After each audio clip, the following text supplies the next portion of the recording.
Married to Victor for 5 years, he dotes on me to the bone. 1 step, 1 kowtow. Kneeling up a full 500 steps, only to beg the gods for another charm of safety for me. He said, Cecilia, whatever you want I will give you, even my life. My friends all envy me. I quietly watch the video on my phone of Victor entwined to death with my childhood friend Xiaoqing. He said, I gave her my love and gave you my body. Isn't that fair? I didn't cry, didn't make a scene. I returned his ring and his talisman, everything. From then on I vanished, buried my name, and threw myself into places that needed me. Later I heard that the once arrogant Victor, having lost his greatest love, went white-haired overnight. Today is the 5th anniversary of my marriage to Victor. He prepared a lavish banquet for me. Everyone had arrived, yet he was nowhere to be seen. Bang! The first firework shot up and bloomed in a brilliant display. Then the second, the third, countless more. An innumerable cascade of fireworks exploded in the night. People around let out exclamations and envious murmurs, wow! Is this the surprise Mr. Victor prepared for his wife? It's too beautiful. My God, why didn't I meet a man like Mr. Victor? Even if it cost me 10 years off my life, I'd be willing. What am I going to do? I'm so jealous. I'd love to be Mr. Victor's concubine, even if he didn't want me. What nonsense are you talking? Mrs. Gu is still here. The observant one immediately chided. I pretended not to hear, looking up at the city's fireworks, feeling not an ounce of joy. Only a swelling emptiness. He's here, Mr. Victor is here, someone cried out. Everyone turned and looked toward the main gate. I followed their gaze. On ordinary days Victor was someone who cared a great deal about his image. Suits and shoes immaculately clean. Today his clothes seemed a bit dirty, his hair a little disheveled, hanging over his forehead. His walk lacked its usual elegant composure, as if wounded and limping. Seeing him, everyone couldn't help but comment, Mr. Victor, what happened? Did you have an accident on the way? If this had been in the past, seeing him like this I would have been worried. I would have rushed to his side without hesitation. But now, I stood calmly where I was, watching him walk toward me. Victor finally reached me. Honey, I'm sorry, I'm late. You won't be mad at me, will you? I looked at him calmly, giving him no response. Victor took a talisman for safety out of his pocket. He said, Honey, the reason I was late is because I went to get this safety talisman for you. Someone nearby recognized it, Mr. Victor, that safety talisman you're holding looks like it's from Qiming Temple? What do you mean looks like? It is. Hey, I heard that the safety talismans from Qiming Temple are hard to obtain, is that true? Of course it's true. There's an unwritten rule for getting that talisman at Qiming Temple. If you want it to be effective, you must perform kowtow step by step, from bottom to top. There are full 500 steps, very few people can manage it. When those words were spoken, the whole room gasped. My heavens! Mr. Victor loves her so much.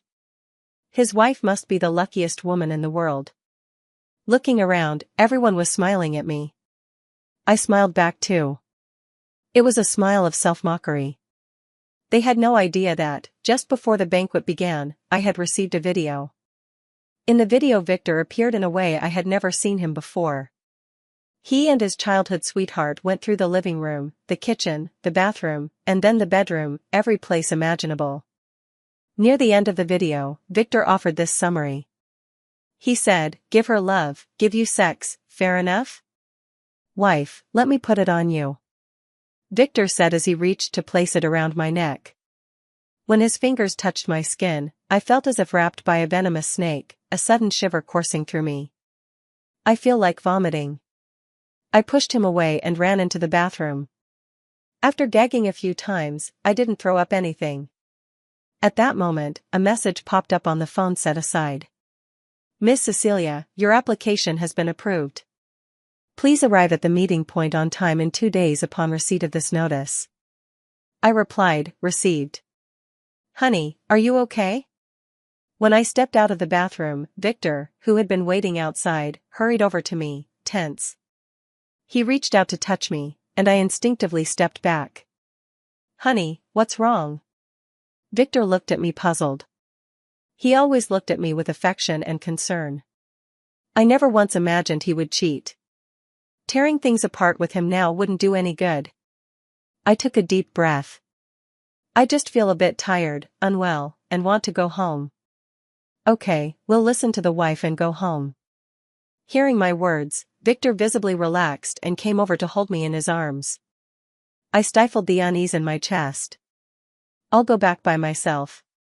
With so many guests here, if you leave they'll be unhappy. They are not more important than you. Anyone can be upset, but I can't let my wife be unhappy." Saying that, Victor led me away. He opened the front passenger door, helped me into the seat, buckled my seatbelt, then considerately adjusted the seat for me. "Is this okay, honey?" he asked as he adjusted. I looked at him. In my mind flashed his 18-year-old self, the way he looked when we first met, and over the years his fervor and sincerity toward me. I couldn't help asking, "You say life is so long, is it possible that two people who love each other deeply might still betray one another?" Victor's expression stiffened for a moment, then quickly returned to normal. "I can't speak for others, but that sort of thing would never happen to me. Wife, in this life I'm devoted only to you, I love only you, I would never betray you." He spoke with such conviction that even he probably believed it. I sat silently, watching him without saying a word. Victor looked a little flustered. "Honey, you don't believe me? Then I'll swear." He put on a solemn expression. "God above, if one day I, Victor, have a second thought about Cecilia, betray her, then let me step out and be hit by a car, drink water." I was really afraid it would come true, if heaven was blind and took me too. I hurriedly cut him off. "All right, enough, stop." Victor thought I was worried about him, grabbed my hand and rubbed it against his cheek. "You're still the best, honey. But you have to believe me, even if the earth explodes, I won't change." I pulled my hand back and made no comment on his words. Victor's hands were empty. After a second of silence he probed, "Honey, why are you suddenly asking such a strange question?" "I have a friend who just found out her husband cheated. She came to ask me, I have no experience, so I wanted to ask you." Victor's tensed body relaxed after hearing my answer. "Sweetheart, other people's business is best left alone. Let's just live our own lives."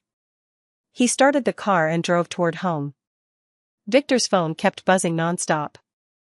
Victor looked at me first, seeing my eyes closed and my face as if asleep. He put on his headphones and answered. I couldn't hear the other side, but Victor replied in a low voice, "I won't be going over tonight. I want to stay with my wife." Then whoever was on the line said something else. This time Victor changed his tone, "Well, I'd actually like to see it for myself. Wait up, I'll be there in a little while." He lowered his voice much further, "Wait and I'll take you down." I couldn't help it and felt like vomiting again. "Baby, what's wrong?" Seeing me wake up, Victor hurriedly hung up the phone. This time there was obvious panic and guilt on his face. I looked at him for 3 seconds. He was unsettled for a full 3 seconds. I chuckled lightly, I just had a dream that scared me awake. Victor exhaled in relief, then put on a concerned expression, "What dream?" I shook my head, "It's over now. No matter what nightmare it was, it doesn't matter." Right, none of that matters anymore. Victor didn't catch my double meaning. To him, because I hadn't exposed his affair, nothing else mattered. I glanced out the window. Home? I opened the car door and got out, Victor followed. He took 2 steps behind me, then suddenly stopped. "Honey, I just got a call from the office, there's been an accident on the project in Europe. They need me to go over there." I turned and looked at him standing under the light. So familiar, yet strange. Some things I couldn't quite remember. How many times had Victor used company projects as an excuse this time? Only back then I truly believed him. As before, I answered, Go ahead." Hearing my reply, Victor didn't leave immediately. He said, "Honey, today is our 5th anniversary, I really want to be with you." No sooner had he spoken than the phone in his pocket rang again. Victor pressed his lips together, a look of indecision, then, "Honey, I'll be right back, trust me, I'll take care of it quickly and come back." I answered him calmly, "No rush." "Wife, you're so good, I love you." Victor walked over and planted a kiss on my forehead. Victor drove away, and I didn't turn back. Instead, I got into a taxi parked nearby. "Driver, follow the car ahead." The driver glanced at me without speaking, but immediately sped up. About 20 minutes later, Victor's car stopped in front of a villa. He had just gotten off the car and stood at the doorway when Serena, who had been waiting for a long time, ran over and threw herself into his arms. Victor wrapped his arms around her waist, a satisfied smile tugging at the corner of his mouth. "Why did you take so long?" I was about to freeze. Serena tilted her chin up and puckered her lips, acting coy. Victor stroked her hair. There was a delay on the road. "Come on, let's go inside." Serena didn't move. Victor turned and looked at her in puzzlement. Clink, clink.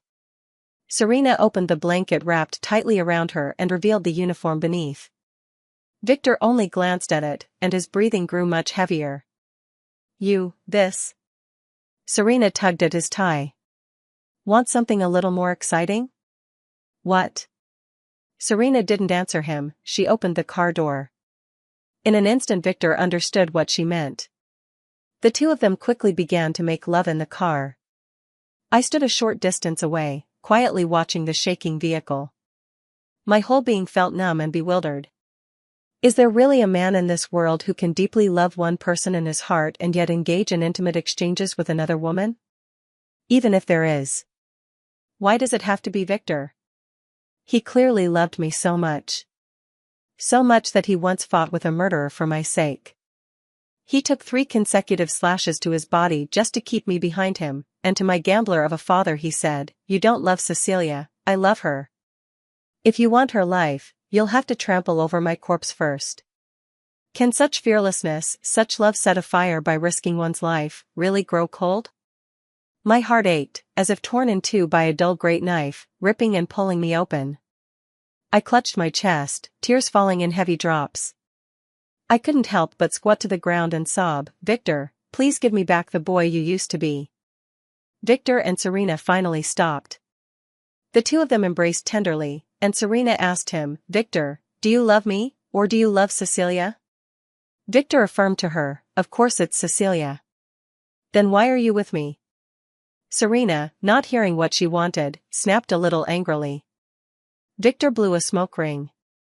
"You don't get it, if you eat delicacies all the time you grow tired of them. Sometimes you need to eat some wild greens." In that moment, my love for Victor died completely. That night, Victor didn't come back after all. The next morning when I woke up, Victor had returned. As usual, he wore an apron and was carefully making breakfast for me in the kitchen. He muttered to himself, "Today's lucky color for my wife is yellow, I'll steam a corn, my wife's period is coming soon, the milk needs to be warmed." The nanny standing nearby listened and sincerely sighed, "Sir, you are truly the best man I've seen in most of my life. You really care about Madam." Victor smiled, "Of course, my wife deserves the best." He turned and saw me. Victor hurried over, "Honey, you're awake?" I looked at the clothes he hadn't changed out of. "You smell," I said, taking a step back. Victor sniffed himself. A strong perfume mingled with an indefinable hint of intimacy. He added a note of guilt to his voice. "Honey, sorry, there were so many problems with the project, it took up my whole night. It's probably just sweat. I'll go shower and change right now." Victor went to the bathroom. The housekeeper brought the breakfast Victor had prepared over to me. "Madam, when Sir came home this morning he didn't have time to rest, so he cooked these for you himself. He truly loves you." I smiled at the housekeeper. "I don't want to eat this. Go make me a bowl of noodles." "Ah, okay." The nanny paused for a moment, then did as she was told. Victor came out of the shower and saw the noodles in front of me. "Honey, why are you eating that? What about the ones I made?" I didn't look at him. "I'm tired of the old ones, wanted a change of flavor." Victor was silent for a moment.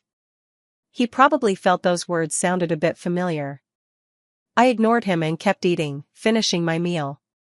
Victor said, "Honey, the peach blossoms in the western suburbs are in bloom lately, they're especially beautiful. Let me take you to see them today?" Speaking of the peach blossoms west of the city, peach groves cover the hillsides, and when they bloom in March it's like a fairyland. Thinking that I'm about to leave this place and will never be able to see these sights again in the days ahead, I nodded in agreement. But before we left, I took out a blank sheet of paper and handed it to Victor. "Sign your name in the lower right corner." "What is this?" He tugged at the corner of his mouth. "What, are you afraid I'll sell you?" Using reverse psychology, Victor promptly signed his name. "Even if my wife really sells me off, I'd do it gladly, after all, my life is yours." I folded the paper away. "Don't worry, I don't want your life. All I wanted was a divorce." Victor drove us to the peach blossom grove in the west of the city. There were already quite a few people taking photos and checking in. "Wife, stand over there and I'll take your picture." Victor, holding a professional camera, pointed to a peach tree in full, vivid bloom and said to me. I glanced at him. "No, thanks. There are too many people, it won't look good in photos." Victor was still enthusiastic. "No problem, I'll fix it when I get home. I'll make my wife look beautiful for sure. Young man, could you take a picture of me and my wife?" At that moment, an elderly couple who looked to be in their 70s or 80s came up from behind and said to Victor. "Wife." Victor looked to me, asking for my permission. I nodded. Victor was taking a photo of the two elderly people. I stood aside, watching them hold hands and lean on each other. It would be a lie to say I wasn't envious. Once upon a time, I too fantasized about what Victor and I would be like when we were old.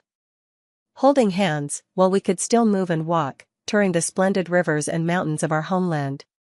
"Wife." Victor's voice sounded in my ear. I came back to myself and looked at him. He suddenly took my hand and kissed it, near my lips.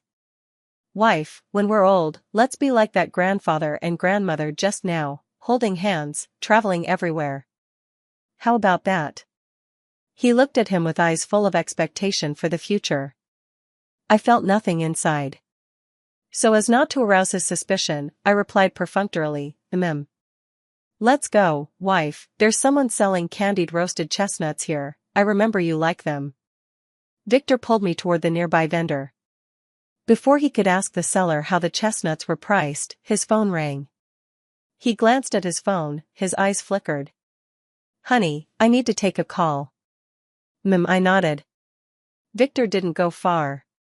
He answered the call, then kept glancing back at me. His guilty, sneaking demeanor made it easy to guess who was on the other end. "Honey, I have a client nearby. I'll go meet him, you keep shopping, I'll come find you later." Victor said this to me after hanging up. I remained considerate as ever. "Okay, go ahead. How about I go buy the chestnuts for you first?" Victor suddenly seemed unhurried again. I shook my head. "I don't like them anymore. You should go, don't keep your clients waiting." "All right." Only then did Victor agree to leave. I watched the direction he walked in. Sure enough, Serena soon emerged from the crowd and looped her arm through his. Victor jumped, then turned and glanced back toward me. When he saw I was no longer there, he exhaled in relief. He looked at Serena with a hint of reproach, but she quickly coaxed him into good humor. This time, I had no interest in trailing after the two of them. I took a taxi and left alone, handing the lawyer the blank paper signed by Victor. From then on, all matters concerning my divorce were entrusted to her. Then I returned home. I gave the housekeeper a year's wages and sent her back to her hometown. "Madam, I really can't bear to see you go." The housekeeper's eyes were red. Seeing her cry, my own eyes moistened. Auntie, there are no feasts that don't end. Take good care of your health from now on. The nanny looked at me, on the verge of speaking but holding back, then finally, as if having made up her mind, said, Madam, honestly, your husband treats you very well. Even if he has someone on the side, he never brings her home, never flaunts her in front of you, and he never shortchanges you in food or drink. He even comes up with new ways every day to cheer you up. Why not just turn a blind eye? What man in the world doesn't stray a little? I froze. Auntie, when did you find out he had someone else? The nanny said, I guessed it. Mr. never wears perfume, and you don't like it either, but about 2 months ago there'd always be a scent of rose perfume on him. 2 months ago. Victor's explanation to me was that a new young secretary at the company liked to spray all sorts of perfume around the office every day, and he'd already reprimanded her. I even advised him not to be too harsh, he'd scare people. Madam. The nanny tried to persuade me. Auntie, you should know, you can't keep a dog that bites, and by the same logic you can't keep a man who cheats. The nanny fell silent. I took out the talisman Victor had asked for and handed it to her. Auntie, I heard you have a little grandson who's not well. Give this to him to wear. This won't do, this is. Take it. I forced the nanny's hand open and shoved it in. After she left, I went to the orphanage director and donated everything of value I owned, including the wedding ring I had shared with Victor. The only thing left was the photos of Victor and me together. I lit a fire in the yard. One by one I fed them into the flames, photo booth snapshots from when I was 18, graduation portraits from college, the picture celebrating my first paycheck at work, and the photograph of him in a white suit dropping to one knee to propose. Without a trace of hesitation, I threw them all into the fire. The fire burned higher and higher. Just then Victor returned, he saw me standing by the flames and was startled. Honey, what are you burning? He rushed over and turned me toward him. I looked at him. Just getting rid of some trash. Victor glanced at the fire, everything had turned to ash, so he couldn't tell what I had burned. Honey, didn't I tell you to wait for me in the peach grove? Why did you come back on your own, and why didn't you answer my calls? Do you know how worried I was? I thought. Worry, panic, and a faint, barely noticeable guilt were written all over his face. I felt tired, so I came back early. My phone died on the way home and it's charging now, I answered him. All right, just as long as you don't leave me. Victor, without catching the flaw in my words, held me tightly in his arms. He gripped me as if he wanted to knead me into his very bones. Cecilia, do you know? What I fear most is that one day you'll leave me, so next time don't let me be unable to find you, okay? Victor cupped my face and said with deep affection. In that moment, his manner left me briefly dazed. In a daze, I convinced myself that Victor had never cheated on or betrayed me. The man with Serena was simply someone who just happened to look like Victor. I snapped back to clarity in time, pushed him away, and found an excuse. I'm hungry. Okay. Victor took my hand and led me back into the room. He glanced around, sensing something amiss. Honey, don't you feel like something's missing from the house? I kept my expression unchanged. Missing what? Auntie, why don't I see the nanny? I glanced around. If he looked more closely he would have noticed that the photos of him and me on the wall had all been replaced. I sent her home. Victor took my words to mean I'd given the nanny time off. He said, good, this way the two of us can have some alone time. Honey, once I finish up at the office, let's take a vacation too. You've always wanted to go to Iceland, right? Let's go to Iceland then. Maybe later. After dinner, Victor dug out an old film and said he'd keep me company watching it tonight. I used to love moments like that with him, just the two of us, curled up together, watching an old movie and trading fantasies about the future. Now, being under the same roof with him makes even breathing feel hard. Thankfully, in 10 hours I'll be completely gone from here. Victor was playing one of my favorite films. The two of us had watched it together no fewer than 10 times, but this time, after the opening credits, I started pretending to fall asleep. Seeing this, Victor thoughtfully draped a thin blanket over me. He leaned down, about to place a kiss on my forehead, when the doorbell suddenly rang. Fearing I might be startled awake, he quickly rose to answer the door. The moment it opened, Victor lowered his voice in surprise. "Why is it you? What are you doing here?" Standing outside was Serena. "Victor, today is my birthday. You promised you'd come spend the evening with me, did you forget?" "Victor, I didn't forget." Serena bit her lip, feeling wronged. "Then why didn't you come?" "You didn't come, so I came looking for you." "Keep your voice down, Cecilia's asleep." Victor turned to look back and make sure I wasn't awake. Then he looked at Serena. "Didn't I tell you? I'm staying with my wife. And didn't I warn you not to come to my house? If Cecilia finds out about whatever's going on between us and it upsets her, I will never forgive you." Even at a time like this, he's worried I might be unhappy. Really considerate of him. "Victor, don't be angry.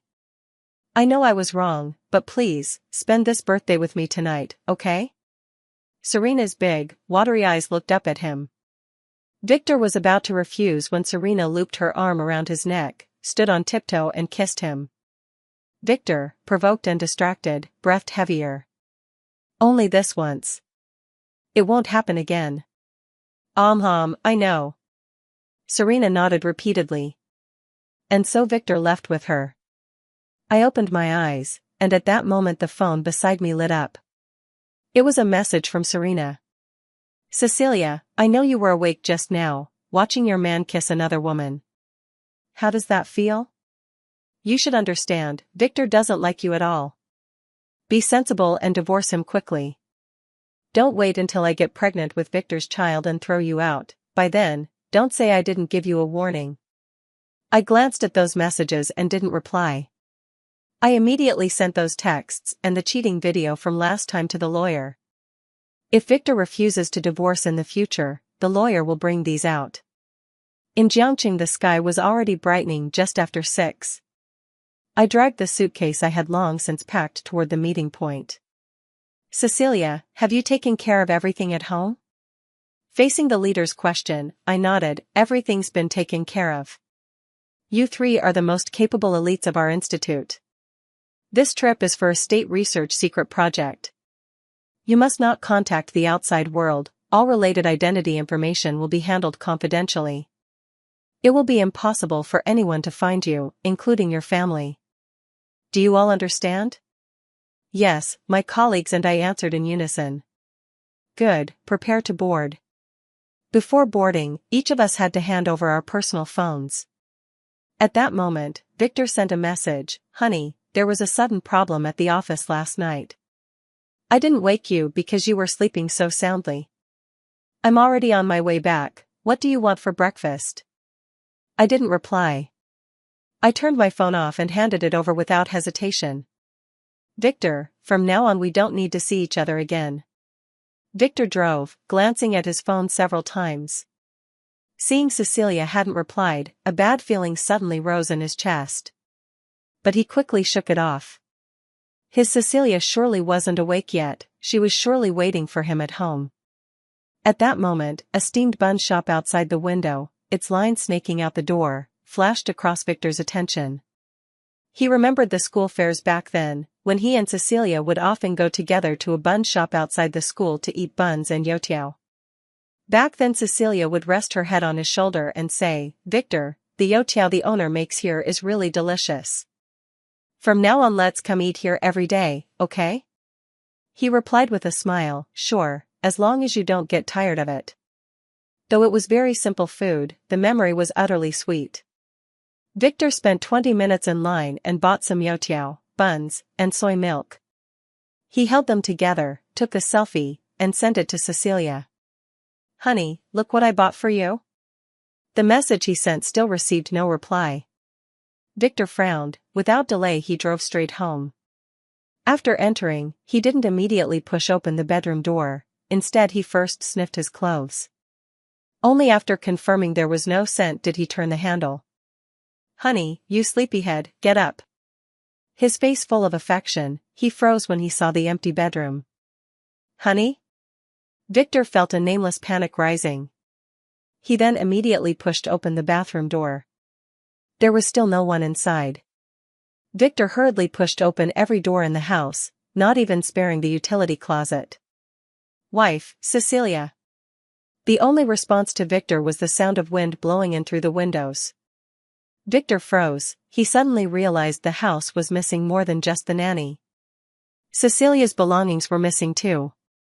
For example, Cecilia's fluffy slippers, all sorts of quirky little ornaments. Even the wedding photo he and Cecilia had hung on the wall was nowhere to be found. Something felt like it exploded in Victor's mind. "Impossible, Cecilia, Cecilia, you won't leave me, will you?" He rummaged through drawers, trying to find anything related to Cecilia, even a single hair would do. But unfortunately, he found nothing. Victor hurriedly pulled out his phone and called the friend Cecilia usually hung out with. On the call, they all said in unison that Cecilia hadn't contacted them. Overnight, it was as if Cecilia had vanished into thin air. Victor panicked and was at a loss when the doorbell suddenly rang. "Wife. Wife, you're back?" Victor's eyes lit up and he dashed to open the door. When he saw the person behind the door, his expression instantly dimmed. "Who are you?"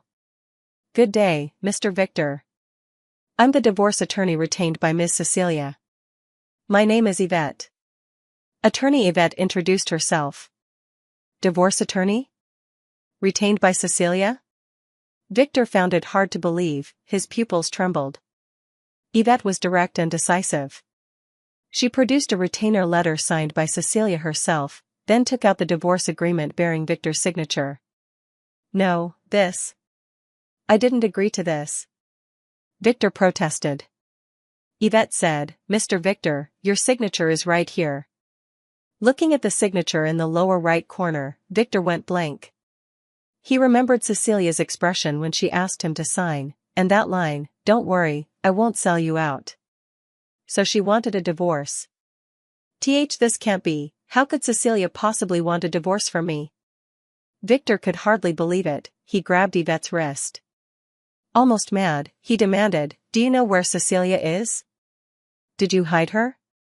Did you force her to divorce me?" Yvette, used to scenes like this, remained unflappable. "Mr. Victor, please calm down." "Calm down? Don't you know Cecilia is my life? Now my life is missing, how am I supposed to calm down?" Yvette pried Victor's hands away. "Mr. Victor, I acted on Ms. Cecilia's instructions. As for why she wanted a divorce from you, you should know that very well." The moment Victor realized Cecilia wasn't home, a certain thought actually came over him. Cecilia must have discovered what happened between him and Serena. But then he dismissed it. He'd behaved well, nothing had changed from before, Cecilia shouldn't have found out. Hearing Yvette, Victor could no longer avoid it, there was nowhere to hide. "I won't sign this. I need to see Cecilia. I can explain this." Yes, he could explain it. He'd only had too much to drink, it was an accident. Serena seduced him. He'd only been momentarily foolish. He'll change, he promised he won't do this again. Right now, he just wants to see Cecilia. Yvette looked at him and shook her head with a sigh. There was a sense of regret. If she'd known then what she knows now, she wouldn't have acted the way she did. Yvette still adopted a professional tone. "Mr. Victor, Miss Cecilia said that if you refuse to handle the divorce paperwork, she wants you to look at this first. If, after seeing it, you still refuse, these things will be spread online, and by then they'll have a considerable impact on the image you've worked so hard to build, as well as on your company's stock price." Saying that, Yvette handed him a small USB drive. In the study, Victor sat alone at the computer. When the contents of the drive were opened, he saw footage of his affair. In that instant, all of Victor's struggles and excuses had nowhere to stand. He couldn't imagine how much pain Cecilia would feel after seeing that video. Victor immediately slapped both hands across his own face. Cecilia, I truly deserve to die. Then he saw the message Serena had sent to Cecilia. Victor's eyes filled with alarming bloodshot streaks. Damn it. It turned out Serena was the one who had started all of this by exposing it. He left the study and agreed to go through the formalities to divorce Cecilia. When all the paperwork was finished and Victor and Cecilia were no longer connected in any way, Victor said to Yvette, "Tell Cecilia that although I have divorced her, I will not give up on her." He was certain that there was still plenty of time, he could make Cecilia fall for him again. Yvette looked at his confident expression, thought for a moment, and said, "Mr. Victor, I don't know where Miss Cecilia went. Only that before she left, Miss Cecilia told me she was going to a place where no one knew her, maybe for 3 years, maybe 10, maybe she would never come back for the rest of her life." Holding on to the last thread of hope, Victor asked, "Did she leave me any message?" "No." After Yvette left, following Cecilia's request, she donated the half of the estate she had received from Victor to the left-behind children in the mountain regions. On the other side, Victor returned to a house without Cecilia. He stared at the emptiness before him, his head full of one thought: what does "never come back" mean? Could it be that his Cecilia truly would never forgive him? The thought that he would never see Cecilia again made Victor start to lose control. Tears began to fall in big, heavy drops. Bzzzt, the phone that had been lying to one side suddenly rang. A glint flashed in Victor's eyes. It's got to be Cecilia. He hurriedly picked it up, but the name blinking on the screen was Serena. Remembering what Serena had done, a cold sharpness passed across Victor's gaze. He answered. On the other end came Serena's syrupy voice, "Victor, are you busy? I have some good news to tell you." Victor's voice was cold and hard. "What news?" Serena was lost in her own joy and didn't notice Victor's oddness. "Victor, I'm pregnant. You're going to be a father." Hearing this, the first image that flashed through Victor's mind was that line, "Don't wait until I'm pregnant with Victor's child and sweep you out the door. By then, don't say I didn't give you face." "Victor, did you hear me? I'm pregnant." Not hearing Victor's reply, Serena said it again. Victor took a deep breath. Wait for me at home." After hanging up, Serena was overjoyed. At the thought that Victor would be coming soon, she hurriedly got up and began rifling through her wardrobe for a battle dress. Tonight she was determined to cling to Victor and make him stay. That would put her not far from Mrs. Gu's position. As she was daydreaming about a future where a stepmother's status rose because of her child, Victor arrived. But he wasn't alone, a medical team followed right behind him. Serena foolishly thought Victor was showing care for the child in her womb and affectionately looped her arm around Victor's child. "Victor, I didn't expect you to like the baby so much, you're making me a little jealous." Victor forcefully shrugged her off. Only then did Serena see how dark Victor's expression was. A bad feeling washed over her. "Victor, what's wrong?" Victor looked at her, his gaze cold as a gale, and gripped her chin hard. "Serena, have I ever told you that I can tolerate whatever nonsense you get up to, but there's one thing, don't let Cecilia know about our relationship. Don't make her unhappy." "I didn't, Victor, I didn't," Serena said through the pain. Victor's patience snapped. "You still dare to lie?" He grabbed Serena's phone, pulled up the messages, and pressed them against her face. "Look at this yourself. Look what you sent to Cecilia." Seeing the truth out, Serena stopped pretending. "Yes. I told Cecilia about us, but I did it because I love you, Victor. To love someone is to be selfish. It's possession. I don't want to share you with Cecilia." Slap. Victor's hand smacked across Serena's face. Serena went instantly voiceless. "Serena, do you even know what your status is? You're a mistress, a shameful mistress. What right do you have to say you love me? What face do you have to compare yourself to Cecilia?" Serena was stunned. "Victor, I'm carrying your child. Do you want our child to be born without name or status?" Victor cast a glance at Serena's belly. "Huh, just a child. Do you think I care? Victor's eyes held a coldness that sent a chill through Serena. Victor, what do you mean? Victor didn't look at her, instead he glanced at the doctor beside him. Give her a minor procedure, and don't use anesthesia. I want her to remember clearly the mistakes she's made. Only in that moment did Serena understand that Victor had brought these people not out of concern for the baby in her womb. He had come to have it aborted. No. Victor, you can't do this to me. Serena cried out. Victor didn't spare her another glance. And so Serena was taken to the hospital and forced to undergo an abortion. Before she could feel the pain of losing her child, Victor arranged a trip to Africa for her. That trip lasted a lifetime. Time passed quickly, 10 years flew by in the blink of an eye. My colleagues and I, responsible for a demanding project, had achieved a milestone success. As a result, we were granted a brief vacation. When I returned to Jiangqing, it was the season of blooming peach blossoms. I was strolling along the greenway, savoring this long-missed beauty. Cecilia? Someone suddenly called my name from behind. I turned and saw a face that looked somewhat familiar. But I couldn't remember who she was. Perhaps seeing my confusion, she took 2 steps closer to me. Cecilia, you don't recognize me? I'm Yvette, the lawyer you hired to handle your divorce. Oh, it's you. I remembered and said embarrassedly, you cut your hair short, I didn't recognize you. Yvette smiled at me. You've changed a lot too, looking younger, prettier. I smiled, assuming she was being polite. Then Yvette invited me to sit in the nearby cafe. She told me how she had taken care of all the divorce procedures for me, and how she had handled the assets I had after the divorce, how she had donated them. She even had the donation receipt saved on her phone.